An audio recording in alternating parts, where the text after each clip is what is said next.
Hi, Bible fans. I am here with a review of the new RSV Schuyler Quintel, which I received last week. Here's the box it came in. I'm showing you the wrong end. There we go. You see the box? Standard clamshell Schuyler. There's one interesting thing in here I wanted to show you. I'm going to give a holler out to Schuyler for my friend Beth, though. Schuyler makes just awesome Bibles, and they're new to the market. I don't think they've been out 10 years. They may be 10 years, but not too long. And they've just emerged as, in my opinion, certainly a top 3 company of premium Bibles.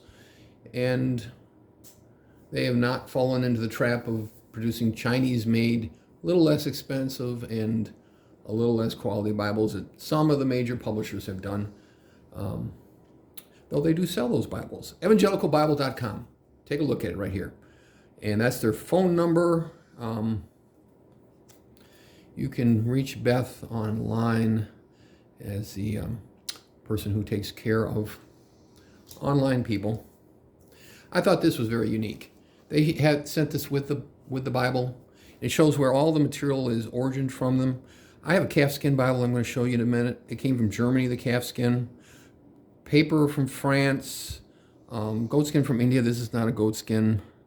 It was designed here by Schuyler, America. Netherlands, the Youngblood did the printing and binding.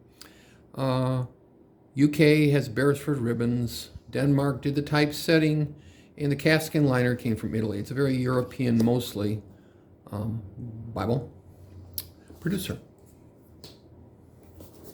I'll show you the lovely Bible. As I pointed out, this is a marbled mahogany calfskin. First impressions. This is fabulous. In feel, out of the box. It opens like an Allen. It has the wonderful soft feel of an Allen, how you get in it, etc. I haven't had this with my other past Schuylers, and they were goatskin, I will admit, but this calfskin is a delight. Perimeter stitched, as all the cues are. Jerusalem cross. My earlier ones didn't have hubs, but this one has hubs. And the Schuyler logo, Revised Standard Version. It has 3 ribbons, my copy does. Brown, gold, 2 browns and a gold. The interior liner is gold foil perimeter. You see the calfskin leather cover. It is edge lined to the block with a nice liner paper. It has the usual presentation pages, which are unimportant to me. But I guess if you're going to mark it up and write an inscription to Granny, it's probably a good place to have it. Okay. It shows where it's produced. It is produced by Youngblood out of the Netherlands. And the maps are by Betzel, who is now doing all the Q maps. Usual table of contents, the preface to the RSV, and here becomes the text itself. You have a paragraph style in everything but like the poetic books, references on the bottom, bold first cap on each chapter.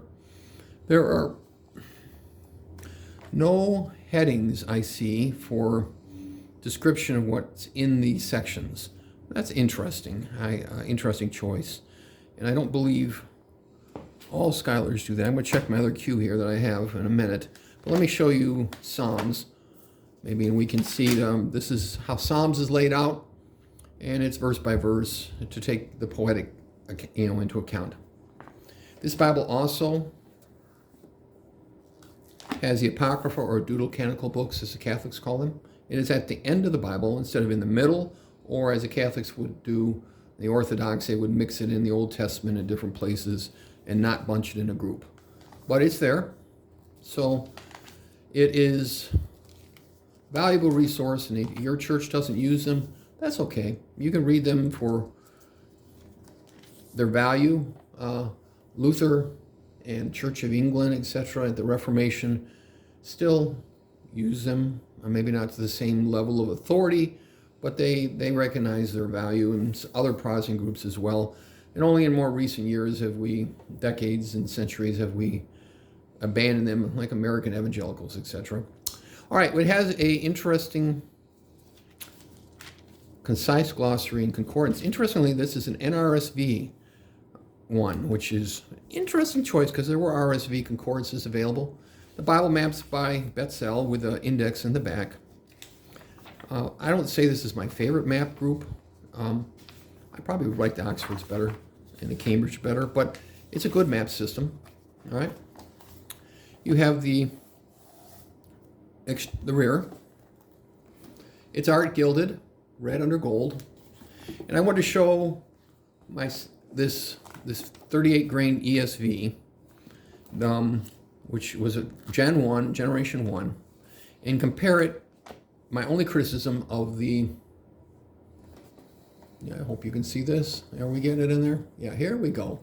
Is the other Q's are 11s, and the RSV is a 10 point. And I understand because thickness of the Bible with the Apocrypha, they wanted to step down a little bit, and it would have been much thicker with it. So that was a logical choice, and they went a little bolder than my previous ESV. That's a generation 1 ESV. But with the exception of that, I have no criticism of this Bible. I know some people are picking at the references right now, and they don't like this system or that system. I don't use references a lot. And I have other RSV systems in several other Bibles I have. And I have a giant RSV exhaustive concordance and all that type of thing. And I find most references to be steering or theologically biased or just padding. And a minimalist amount of references is my preference, but that's a seminary grad talking who studied references. So here we go. I love this Bible in hand. Top 3 now, favorite of my Bibles for texture, feel in hand. Just wonderful. Thank you, Schuyler. Great Bible. Talk to you all later.